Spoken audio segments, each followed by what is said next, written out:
श्री गणेशाय नमः। ओम बृहस्पतये नमः। नमस्कार दोस्तों, स्वागत है आपका हमारे YouTube चैनल पर। दोस्तों, सप्ताह के चौथे दिन गुरुवार या वीरवार को भगवान बृहस्पति देव की पूजा का विधान है। बृहस्पति देवता को बुद्धि और शिक्षा का देव माना जाता है।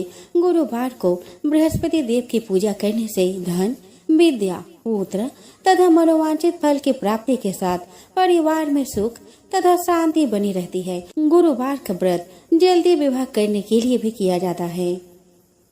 तो दोस्तों, गुरुवार का व्रत कैसे करें, इसके बारे में आइए चर्चा करते हैं। तो व्रत वाले दिन प्रातः काल उठकर बृहस्पति देव का पूजन पीली वस्तु, पीले फूल, चने की दाल, पीली मिठाई, पीले चावल आदि का भोग लगाकर किया जाता है। इस व्रत में केले का पूजन ही करें। कथा और पूजन के समय मन, कर्म और वचन से शुद्ध होकर मनोकामना पूर्ति के लिए बृहस्पति देव से प्रार्थना करनी चाहिए। दिन में एक समय ही भोजन करे। भोजन चने की दाल आदि का करे। नमक न खाए। पीले वस्त्र पहने। पीले फलों का प्रयोग करे। पीले चंदन से पूजन करे। पूजन के बाद भगवान बृहस्पति की कथा सुननी चाहिए। तो दोस्तों, अब आइए गुरुवार व्रत कथा का श्रवण करें। एक समय भारतवर्ष में एक प्रतापी राजा राज्य करता था। वह अत्यंत धर्मात्मा एवं दानी महापुरुष था। वह नित्य प्रति नियम पूर्वक मंदिर में पूजा और ब्राह्मण गुरुओं की सेवा किया करता था। उसके द्वार से कोई भी दुखी याचक निराश होकर नहीं लौटता था। राजा प्रत्येक बृहस्पतिवार को व्रत रखता और पूजन किया करता था। वह प्रत्येक दिन गरीबों की हर प्रकार से मदद करता था। राजा की रानी राजा के व्यवहार के बिल्कुल विपरीत थी। उसे यह सब पसंद नहीं था। उसे यह सब करने में आलस्य आता था। ना तो वह व्रत रखती और ना ही किसी गरीब की सहायता करती थी। राजा को भी यह सब करने से रोकते हुए कहती कि यह सब व्यर्थ कार्य है। राजन, यह सब आपको शोभा नहीं देता। समय और धन का तुम दुरुपयोग कर रहे हो, जो एक राजा का कर्तव्य नहीं है। एक दिन राजा शिकार खेलने की इच्छा से वन को चला गया। पीछे महल में रानी और दासी थी। उसी समय गुरु महाराज बृहस्पति देव साधु वेश में रानी के द्वार पर पहुंचकर भिक्षा मांगने लगे। साधु की आवाज सुन रानी द्वार पर आ साधु से कहने लगी कि हे साधु महाराज, मैं इस दान पुण्य के कार्य से तंग आ चुकी हूँ। इस कार्य के लिए तो मेरे पति ही काफी है। मैं तो यह चाहती हूँ कि किसी तरह यह धन नष्ट हो जाए और मैं आराम से रह सकूं। साधु के वेश में बृहस्पति देव बोले कि हे देवी, तुम तो बड़ी विचित्र नारी हो। संतान और धन से कोई मनुष्य दुखी नहीं होता। इनको सभी चाहते हैं। पापी भी पुत्र और धन की इच्छा करते हैं। तुम्हारे पास धन की अधिकता है तो इस धन का सदुपयोग करो। भूखों को भोजन कराओ, प्याऊ लगवाओ, अनाथों अपाहिजों के लिए दान दो, ब्राह्मणों को दक्षिणा दो, धर्मशालाओं का निर्माण कराओ, कुआं, तालाब, बावड़ी, बाग बगीचे आदि का निर्माण कराओ और निर्धनों की सहायता करो। कुंवारी कन्याओं का विवाह कराओ, यज्ञ आदि धार्मिक कार्य करो। इस प्रकार के कर्मों को करने से आपके कुल का उत्थान होगा, उसकी कीर्ति फैलेगी एवं तुम्हें स्वर्ग की प्राप्ति होगी। लेकिन आलसी रानी को ये बातें प्रिय नहीं लगी। वह बोली कि हे साधु महाराज, मुझे ऐसा धन कदापि नहीं चाहिए जिसे मैं दूसरों को बांटती फिरूं तथा जिसके उपयोग में ही मैं अपना आरामदेह समय गंवाती रहा करूं। तब साधु ने रानी से कहा कि हे देवी, यदि तुम धन से इतने ही दुखी हो तो मैं तुम्हें धन से मुक्ति पाने का एक उपाय बताता हूँ। तुम ऐसा ही करना जैसे मैं कहूँ। बृहस्पतिवार को घर गोबर से लिपना, अपने बालों को पीली मिट्टी से धोना, बालों को धोते समय स्नान करना, नाखून काटना, राजा से कहना कि वह हजामत बनवाए, भोजन में मांस मदिरा का प्रयोग करे, कपड़े धोबी से धुलवाना। इस प्रकार के कार्य को केवल 7 बृहस्पतिवार करने से तुम्हें धन से मुक्ति मिल जाएगी। यह कहकर साधु वेश में बृहस्पति देवता चले गए। रानी ने साधु के कहे अनुसार 7 बृहस्पतिवार तक ऐसा ही करने का निर्णय किया। साधु के कहे अनुसार करते हुए रानी को केवल 3 बृहस्पतिवार ही बीते थे कि राजा की सारी धन संपत्ति नष्ट हो गई। महल में भोजन के लिए अनाज नहीं रहा। तब दुखी होकर राजा रानी से कहने लगा कि हे रानी, मैं दूसरे देश में कुछ कमाने जाता हूँ, तुम यहाँ पर दासी के साथ रहो, क्योंकि यहाँ मुझे हर मनुष्य जानता है, मैं यहाँ कोई कार्य नहीं कर पाऊंगा। देश चोरी परदेश भीख बराबर है। ऐसा कहकर राजा दूसरे देश चला गया। वह रोज जंगल में लकड़ी काटता और शहर आकर बेच देता। इस तरह वो अपना जीवन यापन करने लगा। इधर राजा के बिना रानी और दासी दुखी रहने लगी। किसी दिन भोजन मिल जाता तो खा लेती और कभी भोजन उपलब्ध न होने पर केवल जल ही पीकर सो जाती। एक दिन रानी और दासी को 7 दिन भूखे ही व्यतीत हो गए। तो रानी दासी से बोली कि हे दासी, यहाँ पास ही के नगर में मेरी बहन रहती है जो बहुत धनवान है, तो उसके पास जा और 5 सेर अनाज मांग ला, उससे कुछ दिन तो भोजन मिलेगा। दासी रानी की बहन के पास पहुँची। उस दिन बृहस्पतिवार था और रानी की बहन पूजा में मग्न थी। दासी ने कहा कि हे रानी, मुझे आपकी बहन ने भेजा है, मुझे 5 सेर अनाज दे दो। दासी ने अपनी बात कई बार दोहराई तो रानी ने कोई उत्तर नहीं दिया, क्योंकि उस समय रानी बृहस्पतिवार की कथा सुन रहे थे। जब रानी ने दासी को कोई उत्तर नहीं दिया तो वह अत्यंत दुखी हुई और उसे गुस्सा भी आया। वो वापस लौटकर अपनी रानी से बोली कि हे रानी, आपकी बहन बहुत ही धनी स्त्री है, वह छोटे लोगों से बात नहीं करती, वह धन के मद में चूर है। उसने मेरे कई बार आग्रह करने पर भी कोई उत्तर नहीं दिया, तो मैं वापस चली आई। रानी अपनी दासी को दुखी देखकर बोली कि हे दासी, इसमें उसका कोई दोष नहीं। जब मनुष्य का पूरा वक्त आता है तो सारे सगे संबंधी मुख मोड़ लेते हैं, कोई सहारा नहीं देता। अच्छे बुरे का पता विपत्ति में ही लगता है। जो भगवान को मंजूर होगा वही होगा, इसमें किसी का कोई दोष नहीं। उधर रानी की बहन ने कथा सुनकर सोचा कि मेरी बहन की दासी आई थी। भगवान बृहस्पति देव की कथा सुनने के कारण मैं उससे भूली नहीं और वह दुखी से वापस लौट गई। वह अपने बहन के घर जाकर कहने लगी कि हे बहन, मैं बृहस्पतिवार की व्रत कथा सुन रही थी। कथा के समय किसी से नहीं बोलते और न ही अधूरी कथा बीच में छोड़ते हैं, इसीलिए मैं तुम्हारी दासी से तब बात न कर सकी। कहो बहन, तुमने दासी को क्यों भेजा था? रानी अपने बहन से बोली कि बहन, हमारे घर में अनाज का एक दाना भी नहीं है, तुम तो सारी बात जानती हो। 7 दिन से हम भूखे हैं, इसीलिए मैंने अपने दासी को तुमसे 5 सेर अनाज लेने को भेजा था। रानी की बात सुनकर रानी की बहन बोली कि बहन, बृहस्पति देव सब मनोरथ को पूर्ण करने वाले हैं। देखो, शायद तुम्हारे घर में अनाज रखा हो। यह सुनकर दासी अंदर गई तो एक घड़ा भरा अनाज रखा मिला। उसे बड़ा आश्चर्य हुआ, क्योंकि उसने एक एक बर्तन देखा था, सारे बर्तन खाली थे। तो ये अनाज का भरा घड़ा यहाँ कैसे आ गया? यह सोचने लगी। उसने बाहर आकर रानी को बताया। बहन ने रानी और दासी को बताया कि घड़ा भर अनाज भगवान बृहस्पति देव की कृपा से आया है। यह सुनकर दासी ने रानी से कहा कि हे रानी, देखो, जब हमें अन्न नहीं मिलता तो हम कई रोज तक भूखे रहते हैं। अगर सप्ताह में एक दिन भूखे रहकर यदि 6 दिन भोजन मिले तो क्या बुराई है? आप अपने बहन से व्रत की विधि पूछ लीजिए, हम भी व्रत को विधि पूर्वक करेंगे। दासी के आग्रह पर रानी ने अपनी बहन से बृहस्पतिवार के व्रत की विधि पूछी। उसकी बहन बोली कि हे बहन, बृहस्पति देव का व्रत बेहद सरल है। इस व्रत हेतु बृहस्पतिवार को चने की दाल व गुड़ से विष्णु भगवान की केले की जड़ में पूजा करते हैं और दीपक जलाते हैं। इस दिन पीले वस्त्र पहने और पीला भोजन करे, पहले कथा सुने। इस प्रकार गुरु बृहस्पति देव प्रसन्न होकर अन्न, धन और पुत्र देते हैं। व्रत और पूजन की विधि बताकर रानी की बहन अपने घर चली गई। रानी और दासी ने निश्चय किया कि वे बृहस्पतिवार का व्रत अवश्य करेंगी। जब बृहस्पतिवार आया तो उन्होंने व्रत रखा। वे गुड़साल में जाकर गुड़ चना बिन लाई और उससे केले की जड़ का पूजन किया। अब समस्या थी पीले भोजन की। पीला भोजन कहाँ से आए?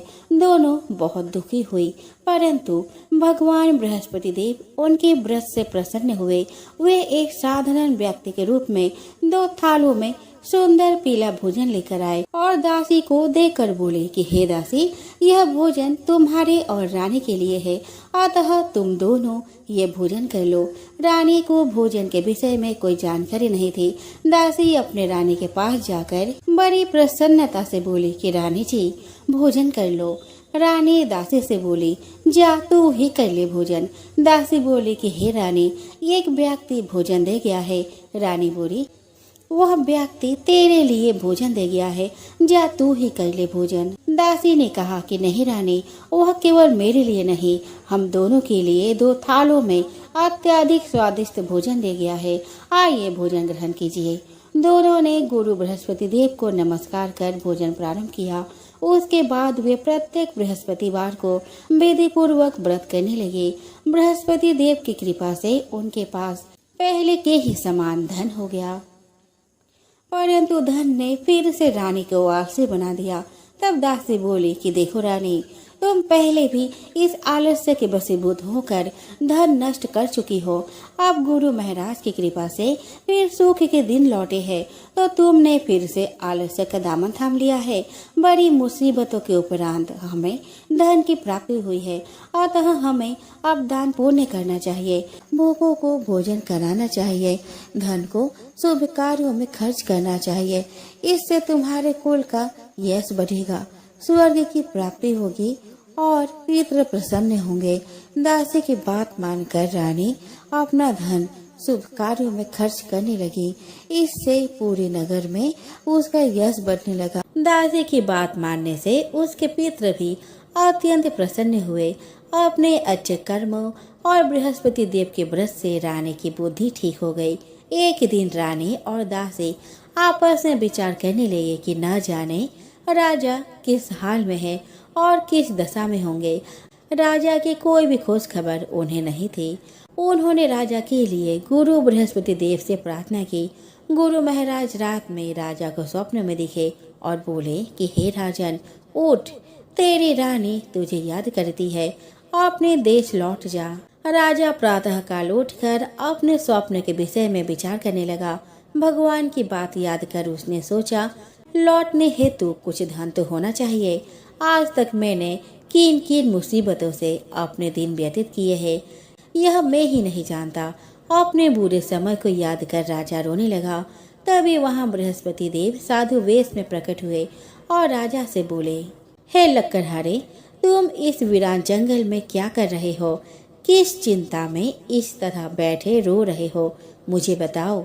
साधु की बात सुन राजा हाथ जोड़कर बोला कि हे प्रभु, आप सब कुछ जानते हैं। इतना कहकर राजा ने साधु को अपनी संपूर्ण कहानी कहा सुनाई। साधु के रूप में भगवान उसके वचनों को सुन कहने लगे कि हे राजन, तुम्हारी पत्नी ने बृहस्पति देव के प्रति जो अपराध किया था, उसी कारण तुम्हारी यह दशा हुई है। अतः तुम अब चिंता छोड़कर बृहस्पति देव का व्रत करो। भगवान बड़े दयालु है, तुम्हारी अवश्य सुनेंगे। तुम चने की दाल, गुड़ व जल से भरे लोटे से केले की जड़ में बृहस्पति देव का पूजन करो, फिर कथा कहो या सुनो। भगवान बृहस्पति देव तुम्हारे कष्टों को हर कर तुम्हारी सभी मनोकामनाओं को पूर्ण करेंगे। साधु की बात सुनकर राजा बोला कि हे प्रभु, मुझे लकड़ी बेचकर भोजन करने के लिए भी पर्याप्त धन नहीं मिलता, तो मैं व्रत कैसे करूं? मुझे रात स्वप्न में अपनी पत्नी अत्यंत व्याकुल दशा में दिखाई दी थी। मेरे पास कोई साधन नहीं जो मैं उसका हाल जान सकूं। साधु भी नम्र वचनों से राजा से बोला कि हे राजन, तुम किसी बात की चिंता मत करो। बृहस्पतिवार के दिन तुम रोज की ही तरह लकड़ियां शहर में बेचने जाना। तुम्हें रोज से 2 गुना धन प्राप्त होगा। उस धन से तुम बृहस्पति देव का पूजन कर मुझसे सुनी हुई कथा कहना। भगवान बृहस्पति देव तुम्हारी सारी मनोकामनाएं पूर्ण करेंगे। साधु महाराज ने कथा शुरू की। बहुत समय पहले की बात है। एक नगर में एक निर्धन ब्राह्मण रहता था। वह संतानहीन था। वह प्रतिदिन पूजा पाठ करता था, परंतु उसकी स्त्री नास्तिक थी। ना तो वह स्नान करती थी और ना ही किसी देवता को पूजती थी। सुबह उठते ही भोजन करना उसकी दिनचर्या थी। अपनी पत्नी की इस आचरण से ब्राह्मण बहुत दुखी था। वह अपनी पत्नी को समझा समझा कर थक गया था, परंतु परिणाम वही ढाक के 3 पात रहे। ब्राह्मण की अर्चना से प्रसन्न होकर एक दिन भगवान ने ब्राह्मण को पुत्री प्राप्ति का वरदान दिया। 9वें मास ब्राह्मण के घर एक कन्या का जन्म हुआ। वह अपने पिता की छत्रछाया में बढ़ने लगी। वह कन्या अत्यंत धार्मिक प्रवृत्ति की थी। वह प्रातः उठकर भगवान विष्णु का जप किया करती थी। उसने बृहस्पतिवार के व्रत भी करने शुरू कर दिए थे। प्रातः पूजा कर स्कूल जाती तो मुट्ठी भर जौ सारे रास्ते पाठशाला तक डालती जाती और लौटते समय वही जौ स्वर्ण के हो जाते तो उन्हें बीन कर घर ले आती। उसका प्रतिदिन का यही नियम था। एक दिन वह सूप में उस सोने के जौ को साफ कर रही थी। उसकी माँ ने जब अपने लड़की को देखा तो बोली, हे पुत्री, सोने के जौ साफ करने के लिए सोने का ही सूप होता तो क्या ही अच्छा होता। दूसरे दिन बृहस्पतिवार था।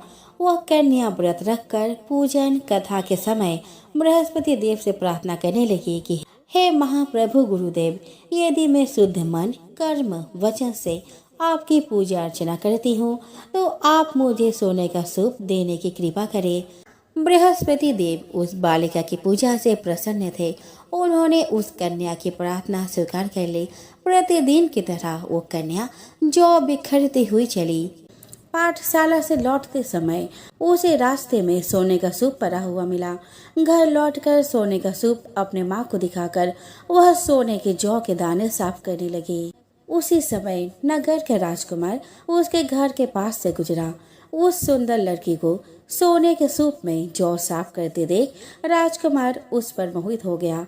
महल में लौटकर राजकुमार ने राजा से उस लड़की से विवाह करने की इच्छा प्रकट की तो राजा ने ब्राह्मण को महल में बुलाकर राजकुमार से उसकी लड़की के विवाह की बात कही। ब्राह्मण तैयार हो गया। धूमधाम से उस लड़की का विवाह राजकुमार से हो गया। दुल्हन बनकर ब्राह्मण की लड़की महल में चली गई। लड़की के चले जाने से ब्राह्मण फिर निर्धन हो गया। उसे कई कई दिन भोजन नहीं मिलता था। बहुत दुखी होकर ब्राह्मण एक दिन अपने लड़की के पास गया। अपने पिता से निर्धनता का समाचार सुनकर उसे बहुत सा धन देकर पिता को विदा किया। उस धन से ब्राह्मण कुछ दिन तो आराम से गुजर गए, लेकिन जल्द ही फिर भूखे मरने की हालत हो गई। ब्राह्मण अपने लड़की से धन लेने के लिए फिर महल में पहुंचा।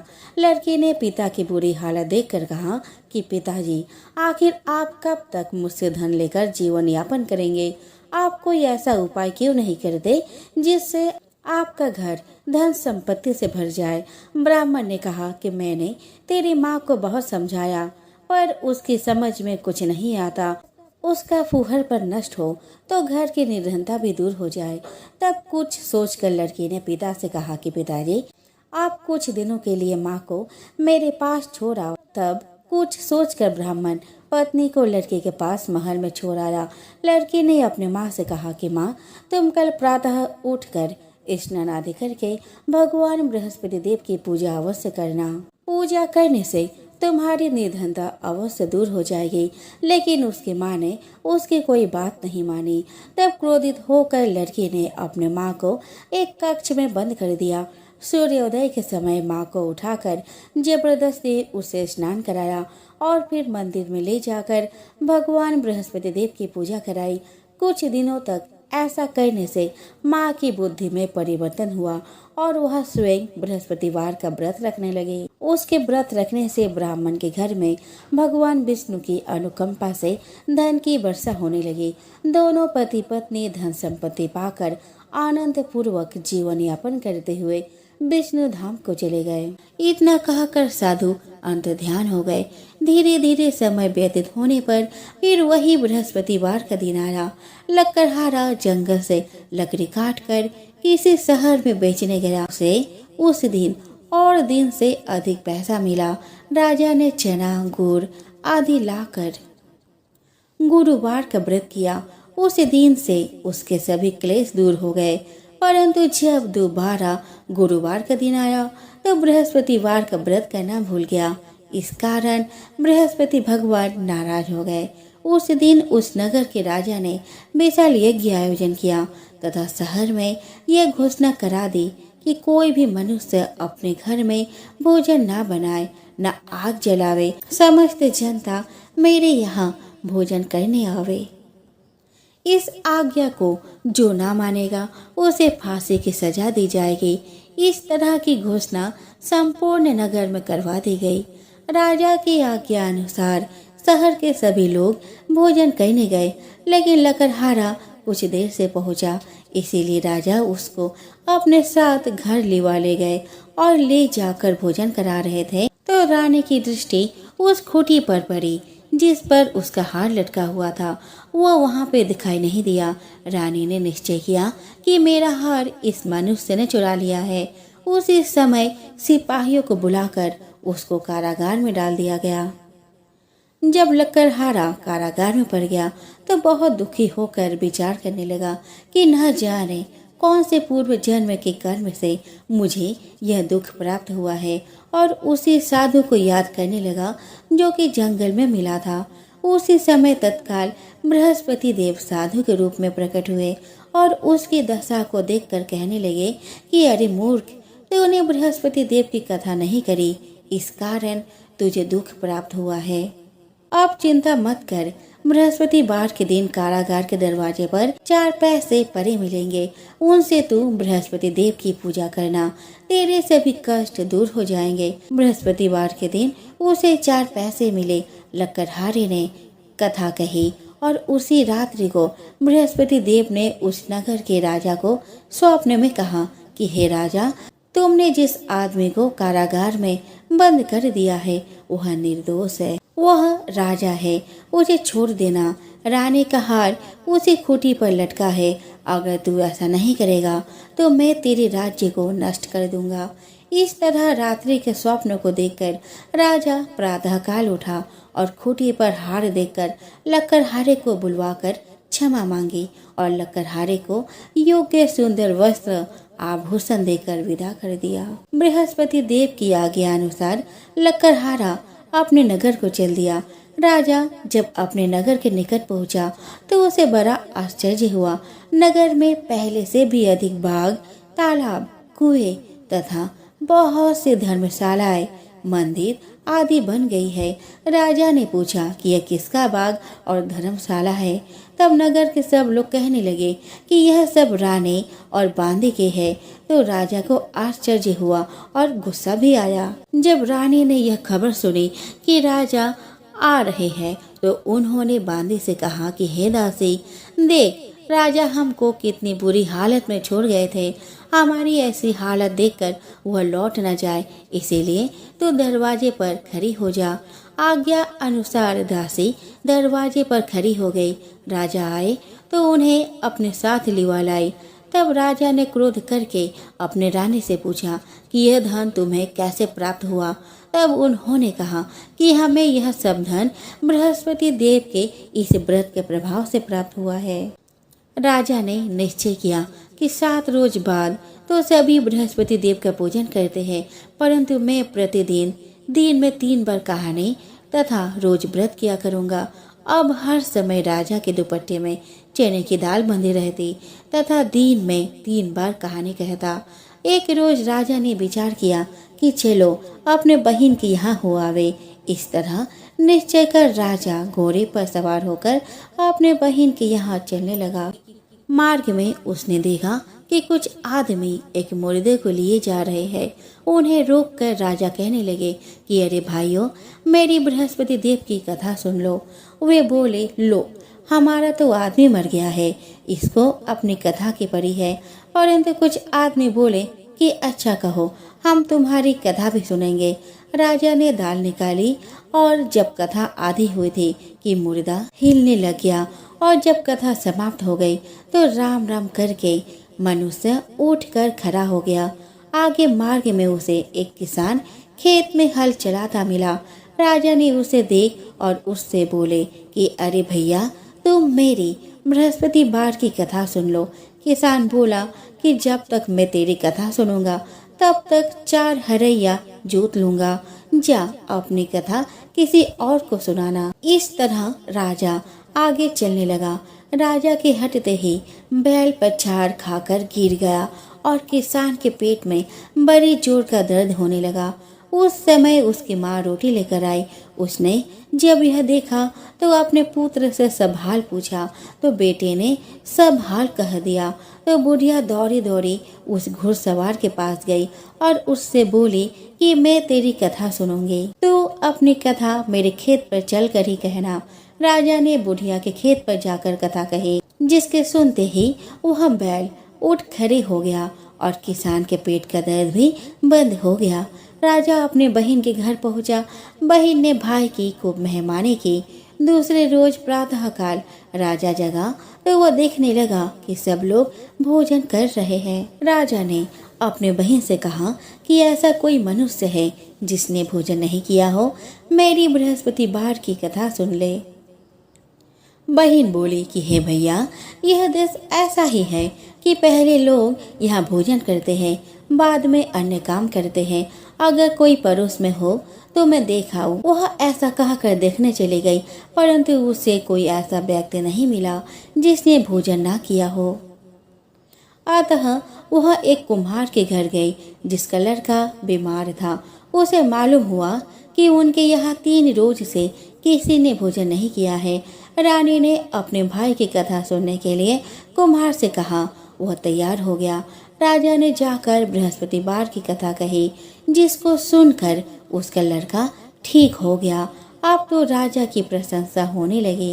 एक रोज राजा ने अपने बहन से कहा कि हे बहन, हम अपने घर को जाएंगे, तुम भी तैयार हो जाओ। राजा की बहन ने अपने सास से कहा कि सास ने कहा कि हाँ चली जा, परंतु अपने लड़कों को मत ले जाना, क्योंकि तेरे भाई की कोई औलाद नहीं है। बहन ने अपने भैया से कहा कि हे भैया, मैं तो चलूंगी पर कोई बालक नहीं जाएगा। राजा बोला, जब कोई बालक नहीं चलेगा तब तुम ही क्या करोगी। बड़े दुखी मन से राजा अपने नगर को लौट आया। राजा ने अपने रानी से कहा कि हम निर्वंशी है, हमारा मुंह देखने का धर्म नहीं है और कुछ भोजन आदि नहीं किया। रानी बोली कि हे प्रभु, बृहस्पति देव ने हमें सब कुछ दिया है, वह हमें औलाद अवश्य देंगे। उसी रात को बृहस्पति देव ने राजा से स्वप्न में कहा कि हे राजा, उठ, सभी सोच त्याग दे, तेरी रानी गर्भ से है। राजा की यह बात सुनकर बड़ी खुशी हुई। 9वें महीने में उसके गर्भ से एक सुंदर पुत्र पैदा हुआ। तब राजा बोला, हे रानी, स्त्री बिना भोजन के रह सकती है, पर बिना कहे नहीं रह सकती। जब मेरी बहन आवे तुम उससे कुछ कहना मत। रानी ने सुनकर हाँ कर दिया। जब राजा की बहन ने यह शुभ समाचार सुना तो वह बहुत खुश हुई और बधाई लेकर अपने भाई के यहाँ आई। तभी रानी ने कहा कि घोड़ा चढ़कर तो नहीं आई, गधा चढ़ी आई। राजा की बहन बोली कि भाभी, मैं इस प्रकार न कहती तो तुम्हें औलाद कैसे मिलती। बृहस्पति देव ऐसे ही है, जैसे जिसके मन में कामनाएं हैं सभी को पूर्ण करते हैं। जो सद्भावना पूर्वक बृहस्पतिवार का व्रत करता है एवं कथा पढ़ता है अथवा सुनता है, दूसरों को सुनाता है, बृहस्पति देव उसके सभी मनोकामनाएं पूर्ण करते हैं। भगवान बृहस्पति देव उसकी सदैव रक्षा करते हैं। संसार में जो मनुष्य सद्भावना से भगवान जी का पूजन व्रत सच्चे हृदय से करते हैं तो उनकी सभी मनोकामनाएं पूर्ण करते हैं। जैसे सच्ची भावना से रानी और राजा ने उनकी कथा का गुणगान किया तो उनकी सभी इच्छाएं बृहस्पति देव जी ने पूर्ण की थी। इसीलिए पूर्ण कथा सुनने के बाद प्रसाद लेकर जाना चाहिए। हृदय से उनका मनन करते हुए जयकारा बोलना चाहिए। तो बोलो बृहस्पति देव की जय, भगवान विष्णु की जय। ओम जय बृहस्पति देवा, जय जय बृहस्पति देवा। छीन छीन भोग लगाओ कदली फल मेवा। ओम जय बृहस्पति देवा। तुम पूर्ण परमात्मा, तुम अंतर्यामी, जगत पिता जगदीश्वर, तुम सबके स्वामी। ओम जय बृहस्पति देवा। चरणामृत निज निर्मल, सब पातक हरता, सकल मनोरथ दायक, कृपा करो भरता। ओम जय बृहस्पति देवा। तन मन धन अर्पण कर, जो जन शरण परे, प्रभु प्रकट तब होकर, आकर उद्धार करे। ओम जय बृहस्पति देवा। दीन दयाल दयानिधि, भक्तन हितकारी, पाप दोष सब हरता, भव बंधन हारी। ओम जय बृहस्पति देवा। सकल मनोरथ दायक, सब संशय हारो, विषय विकार मिटाओ, संतन सुखकारी। ओम जय बृहस्पति देवा।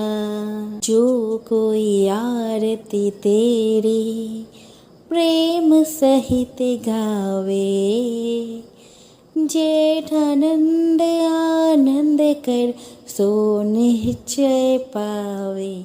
ओम जय बृहस्पति देवा।